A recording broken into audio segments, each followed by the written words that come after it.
AP శాసన మండలిలో ఆసక్తికర పరిణామం జరిగింది. గతంలో ఎన్నడూ ఏ మంత్రికి జరగని అవమానం పయ్యావుల కేశవ్కి జరిగింది. పయ్యావుల కేశవ్ తీరుని శాసన మండలి చైర్మన్ మోషన్ రాజు ఎండగట్టేశారు. సభ సాక్షిగా తీవ్రంగా తప్పుపట్టారు. ఒక మంత్రిగా ఆయన చేయకూడని పని అన్నట్టుగా మాట్లాడారు. దీంతో ఈ వ్యవహారం చాలా పెద్ద చర్చకి దారితీసింది. శాసన మండలిలో షార్ట్ డిస్కషన్ కింద తిరుమల కల్తీ నెయ్యి వివాదం మీద చర్చించాలని బీఏసీలో నిర్ణయం తీసుకున్నారు. 23వ తారీఖున జరిగినటువంటి బీఏసీలో తీసుకున్న నిర్ణయం ప్రకారంగా 26వ తారీఖున ప్రశ్నోత్తరాల సమయం తర్వాత ఆ అంశం చర్చకు రావాల్సి ఉంది. ఆ చర్చ సమయంలో విపక్ష వైఎస్ఆర్సీపీ చర్చను ప్రారంభించేందుకు సిద్ధమైంది. అందుకు చైర్మన్ మోషన్ రాజు విపక్ష నేత బొత్స సత్యనారాయణకి మైక్ ఇచ్చారు. కానీ దాన్ని మంత్రి పయ్యావుల కేశవ్ అడ్డుకునే ప్రయత్నం చేశారు. శాసనసభ వ్యవహారాల మంత్రిగా కూడా ఉన్న పయ్యావుల కేశవ్ సభలో ఒక నోట్ని ప్రస్తావిస్తూ మండలి చైర్మన్ మీదే నిందేసే ప్రయత్నం చేశారు.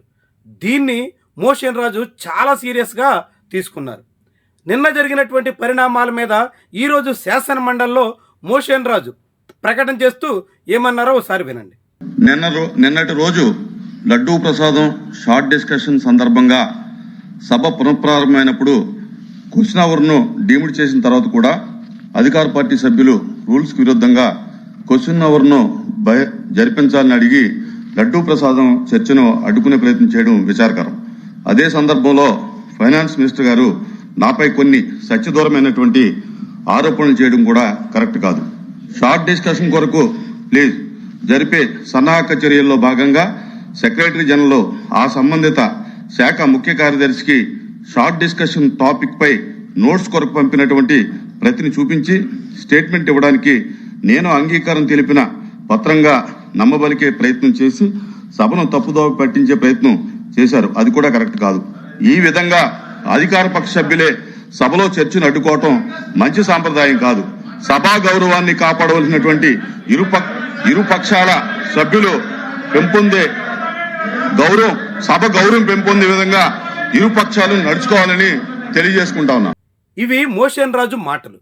ఒక శాసనసభ వ్యవహారాల మంత్రిని అటు అసెంబ్లీలో కానీ ఇటు శాసనసభలో కానీ అటు స్పీకర్ కానీ ఇటు మండలి చైర్మన్ కానీ ఈ తీరున తప్పు పట్టిన చరిత్ర ఆంధ్రప్రదేశ్లో లేదు.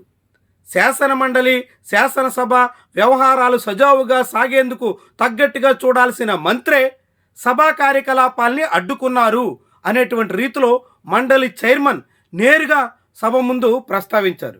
నిజానికి సభలో మండలి చైర్మన్ రూలింగ్ ఇచ్చినప్పుడు ఆ రూలింగ్కి తగ్గట్టుగా శాసన సభా వ్యవహారాల శాఖ మంత్రిగా ఉన్న పయ్యావుల కేశవ్ అంగీకరించాల్సి ఉంది.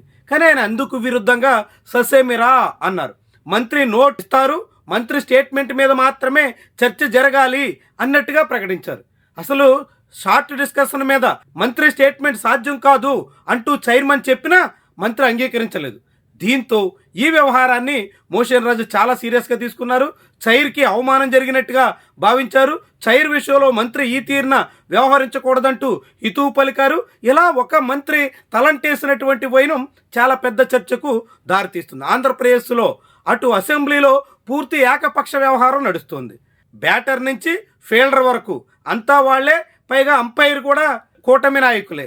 దాంతోపాటుగా చప్పట్లు కొట్టే ప్రేక్షకులు కూడా కూటమి ఎమ్మెల్యేలు అన్నట్టుగా మారిపోవడంతో అసెంబ్లీ పూర్తిగా ఒకవైపు చంద్రబాబుకి భజన, రెండో వైపు వైఎస్ జగన్మోహన్ రెడ్డిని నిందించడం ఇంతకే పరిమితం అన్నట్టుగా మారిపోయింది. కానీ చర్చ జరగాల్సినటువంటి మండలిలో మాత్రం పెద్దల సభలో కూడా చర్చకు అధికార పక్షమే అడ్డుకుందనేటువంటి వ్యవహారం చాలా విస్మయకరంగా మారింది. అనేక మంది ఆశ్చర్యం వ్యక్తం చేయాల్సిన పరిస్థితి వచ్చింది. అవన్నీ ఇప్పుడు శాసన మండలి చైర్మన్ మీద ప్రభావితం చేసినట్టు కనిపిస్తుంది.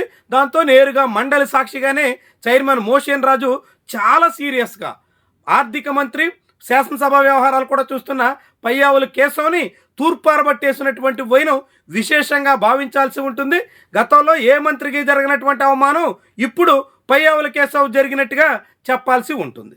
మరి ఇలాంటి తీరు తర్వాతైనా మండలి చైర్మన్ నేరుగా హెచ్చరించిన తర్వాతైనా తీవ్రంగా తప్పుబట్టిన తర్వాతైనా మంత్రి వైఖరి మార్చుకుంటారా? ప్రభుత్వ తీరు మారుతుందా? ఇక నుంచైనా సభ సజావుగా సాగేందుకు తగ్గట్టుగా వ్యవహారం చేస్తారా? శాసనసభ వ్యవహారాల విషయంలో బాధ్యతాయుతంగా మెలుగుతారా? ఇవి ఇప్పుడు మన ముందున్న అసలైన ప్రశ్నలు.